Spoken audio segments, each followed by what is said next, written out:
I want to do everything with art. যদি আমি পলিটিক্সটাও ঠিক করে করি, আই উইল ডু পলিটিক্স না ভেরি আর্টিস্টিক ওয়ে। আমি কিন্তু হাসনাত আবদুল্লার একটা বিশাল ভক্ত, মানে তার পলিটিক্যাল দর্শন খুব পছন্দ। আমার পার্সন যে কি পেলাম না বা কি নেই এটাতে ফোকাস না করে সে ফোকাস করে কি কতটুকু আছে। মির্জা গালিবের একটা কথা আছে না যে সারা জীবন আয়না পরিষ্কার করেছি, আসলে পরে দেখলাম ময়লাটা আমার মুখেই।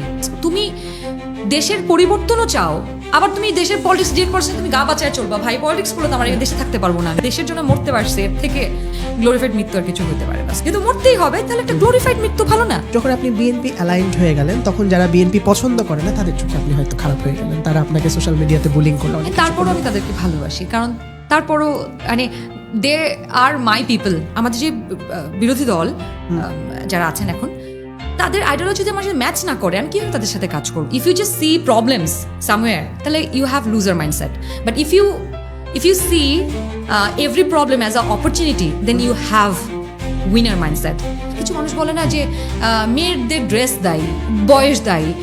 How insane! Not all men are same, but always it's always a man.